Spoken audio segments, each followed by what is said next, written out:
लहानू भक्तांना सप्रेम जयगुरु. आज आपल्यासोबत आर्वी येथे राहणाऱ्या एक ताई आहे, ज्यांना त्यांच्या वडिलांनी त्यांना काही जे अनुभव सांगितलेले होते ते त्यांना आठवतात आणि ते आपल्या लहानूजी स्वानुभवला ते सांगणार आहे. ताई जय गुरु. जय गुरु. जय लहानूजी बाबा. जय लहानूजी. सर्वात आधी तुमचं नाव सांगा संपूर्ण. ऋषाली अनिलराव सावंत. मूळचं गाव कोणतं आहे तुमचं, म्हणजे माहेर सांगा पहिले. माझं माहेर वाठोडा खुंडे. आणि लग्नानंतरचं आडनाव तुमचं आता सावंत आहे. हो. रोहण्याला तुम्हाला दिलं. हो. तर तुमच्या वडिलांचं आणि कडू पाटलांचं जे ज्यावेळेस बाबा कडू पाटलांच्या घरी वास्तव्यास होते त्यावेळेसचा तो प्रसंग सांगा. आणि तुमच्या वडिलांचं आणि कडू पाटलांचं काय नातं, काय रिलेशन, कसं जाणं येणं होतं या बाबतीत सांगा. हो का. आणि माझे बाबा आहे ना, त्यांची आत्या कडूच्या घरी दिली होती. असं काय? हो. गोविंदराव कडू वगैरे होते ना, ते 3 भाऊ होते, त्यांच्याकडे दिली होती. तर माझे बाबा तिथे लहानपणी राहायचे, आत्याकडे जायचे. हो. तर त्यांची बाबाकडची परिस्थिती थोडीशी हालाकीची होती, त्यामुळे ते आत्याकडेच मग शिक्षण तिथेच राहायचे, तिथेच हे करायचे. मग लहानू बाबांची सेवा वगैरे करायचे. त्यांच्या कोठ्यात वगैरे हे होतं ना त्यावेळेस जुन्या याच्यात. हो. तर मग तिथंच राहायचे, तिथंच झाडणं वगैरे सगळं व्यवस्थित करायचे तिथं. हो. तर मग ते काका वगैरे, मग ते एक काका मटण वगैरे असे शिजवायचे त्या कोठ्यात. आम्ही हे करायचं आणि मटण वगैरे शिजवून ठेवलं की मला बसून द्यायचे, दारं लावून घे वा, तू लहानू बाबांना माहीत नाही झालं पाहिजे. हा. ते मग शेतातून लगेच यायचे, असं त्यांना कसा भास लहानूजी हो बाबा लगेच यायचे. तर मला बसून ठेवायचे, मी बसायचं बा. मी लहानच होतो त्यावेळेस, समजा 8वी 9वीत होतं. हे सगळेजण शिजून ठेवायचे, मला बसून ठेवायचे. दार लावून घे बा तू, हां बाबाला वास नाही गेला पाहिजे आणि आले नाही पाहिजे इकडे. हो. बाबा आता बाहेर गेले फिरायला, शेतात वगैरे चक्कर मारायला. मग अनायचे, मग मला बसून ठेवलं तिथं की बस 10 मिनिटांनी यायचे. खडकण्या दाराला काडी मारायचे आणि तो गंज आहे तो त्या काडीने उघडून द्यायचे आणि माझ्यावर एक काडी द्यायचे. हो. तुला कोण बसून ठेवलं. आता हे मोठे लोक, हे सगळे मोठे लोक मला बसून ठेव, मला काय आहे बा, मला जेवायलाही हो मी बा आहे तिथं, तर मला बसून ठेवलं, तू बसून ठेव. हां लहानू बाबा आले नाही पाहिजे म्हणून कडी लाव दाराला.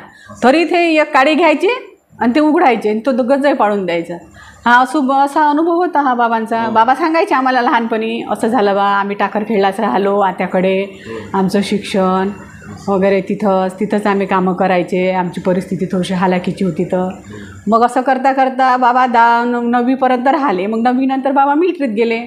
मग अशाच त्रास आला, इथं राहणं तिथं राहणं कंटाळून. मग ते गेले मिलिटरीत. मग मिलिटरीत गेल्यावर हे भैयाजी म्हणून त्यांचे भाऊ होते मोठे बाबांचे, त्यांनी लहानूजी महाराजांचा फोटो दिला होता, छोटासा फोटो दिला होता. हे बा तू खिशात ठेवशील. तेव्हा चीन पाकिस्तानची लढाई होती, तेव्हा बाबा राहिले होते मिलिटरीत. मग नंतर बाबांचं काय झालं, मग बाबा म्हणे आम्ही 3 गड्डे खोदून ठेवू. ज्यावेळेस हे होती त्यावेळेस लढाई होती, त्यावेळेस इकडच्याही साईडचा मरेन तिकडच्याही साईडचा मरेन, मी जिवंत राहू. हो. दोन्ही साईडचे असे गड्डे करून ठेवायचे म्हणे आम्ही, म्हणजे आम्हाला लपासाठी. तिकडून बा फायरिंग होते, तुम्ही लपायचे. मग आम्ही 3 जण एक गड्डा असा खोल माणूस नाही दिसला पाहिजे असा करायचं म्हणे. हां. तरी तिकडून फायरिंग झाली का इकडच्या साईडचा मरायचा आणि तिकडच्या साईडचा मरायचा, मी जिवंत राहायचं. मग अजून आम्ही उठलं की त्यांना ते लाशा नेऊन टाकायच्या, आणखी दुसऱ्या ठिकाणी पुन्हा तसंच करायचं, पुन्हा तसंच व्हायचं. इकडच्या साईडचा मरायचा, तिकडच्या साईडचा मीच राहायचं. असं त्यावेळेस खूप होती. म्हणजे चीन पाकिस्तान संरक्षण केलं. त्यांचा फोटो माझ्या खिशातच राहायचा म्हणे. काकांनी दिला होता, ते भक्तच होते ना सगळे. हो. काकांनी दिला होता तो माझ्या कडू पाटलांनी दिलेला होता. हो. कडू पाटलांनी म्हणजे नाही, बाबांचे भाऊ होते मोठे. हो. त्यांनी दिला होता का हा फोटो बा तू घेऊन जा, तू चाल. हो. बाबाजीच्या सोबत हो रक्षण होईल, तुझ्या खिशात ठेवत जा बा. भैयाजी म्हणून होते ते. हो. हो. गजाननराव खुंडे म्हणून भैयाजी. हो. ते तिथंच राहायचे ना, ताईच्या इथंच. हे ताईकडेच ताई म्हणायचे बाबा आत्याला. कडूकडे दिली होती तर ती. म्हणजे त्या मिलिटरीच्या सेवेमध्ये असताना हे युद्धाच्या वेळेसचा. हो. युद्धाचा वेळेस युद्ध होतं तिथं. हो. हो.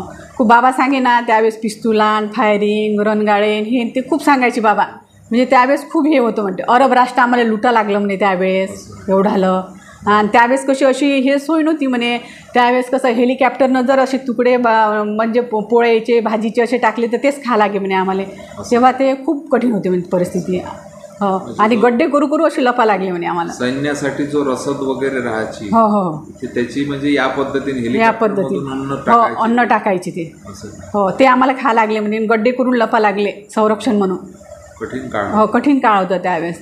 त्यावेळेसही लहानोजी महाराजांनी बा साथ दिला म्हणजे पहा ना आता लहानोजी लीलामृत जे अध्याय आहे आपले पुथी आहे आद्य ग्रामगीताचार्य रामकृष्ण बेलूरकर त्याच्यामध्ये एका 17व्या अध्यायामध्ये पत्राळेचं जे कुटुंब आहे नागपूरचं त्याच्यामध्ये उल्लेख आहे 17व्या अध्यायात की त्याचं संरक्षण तिथे युद्धाच्या ठिकाणी केलं निश्चित पडलेला होता. त्या 17व्या अध्यायामध्ये पत्राळे कुटुंबातला जो शिपाई म्हणजे मेजर होते त्यावेळेस त्यांचं संरक्षण आणि बाबा म्हणे तसं मला आम्ही ते मटण वगैरे करायचे लुटून वगैरे द्यायचे ते गंज वगैरे त्यावेळेस वाटे म्हणे की काय बा राहू दे ना महाराज आताच तर आम्ही ते शिजवलो कशाला लोटत एक काडी माझ्यावरही बसायची म्हणे हे म्हणे. बाबा म्हणायची तसं व्हायचंच म्हणे. पण असं बरेचदा झालं म्हणे का बा ते शेतात गेले आता बा आपलं व्यवस्थित आहे तर ते यायचेच म्हणे कुठून तरी यायचे सगळ्या गावाला चक्कर मारून तरी यायचेच म्हणे. पण कळायचं पण बाबाला हे खूप अनुभव होते मिलिटरीत गेले ना ते त्याच्याने. मी असे बरेचदा आम्ही युद्ध होतं चालू तर इकडून गड्डा तिकडून गड्डा मी चेक राहायचं मलाच आश्चर्य वाटायचं अरे हाही गेला हाही गेला आपणच राहिलो मग आणखी दुसऱ्या ठिकाणी दुसरे जण हे करून करता करता त्यांचा बॉन्ड संपूर्ण सेवेत नाही. त्यांनी बॉन्ड म्हणजे काय ते आजी होती त्यांची आई होती वडील होते भाऊ होते बहीण होते मग यांचं कोण करणार आणि रेडिओवर ते बातमी यायची ते हे सगळे रडायचे. युद्ध होतं त्यावेळेस तर त्यावेळेस मग काकांनी सोडून आणलं त्यांचा बॉन्ड राहिला होता. पण त्यांना शेती वगैरे नाही पण त्यांना शेती वगैरे सगळी मिळाली ना मिलिटरीतून त्यांना सर्व्हिस मिळाली शिक्षक होते मग ते ह्या मॉडेल संस्थेत. हो नंतर त्यांना शेती मिळाली. हो आणि टाकरखेडला पण त्यांना 2 एकर शेती मिळाली तिथे पण जागा मिळाली होती त्यांना टाकरखेडला थोडीफार जागा होती ते ग्रामपंचायतला देऊन दिली वाटते त्यांनी. मग म्हणजे तुमच्या वडिलाचं एकंदरीत बाबाजीनं सगळं संरक्षण केलं रक्षण केलं त्या मिलिटरीच्या सेवेमध्ये एवढं मोठं युद्धातून. हो खूप मोठं युद्ध होतं म्हणजे ते सांगायचे ना आम्हाला. आणि हा जो मटणाचा जो प्रकार आहे शिजवण्याचा अलगद येऊन बाबाजी उघडायचे म्हणजे त्या गोष्टीचा त्यांना विरोधच होता. त्यांना चीड होती ते चीड होती त्यांना. हे चांगलं नाही बाबा हे चांगलं नाही बा शाकाहार करा हा चांगला आहे हा चांगला हो असं होतं त्यांचं त्यांना म्हणायचं होतं बाबाजी.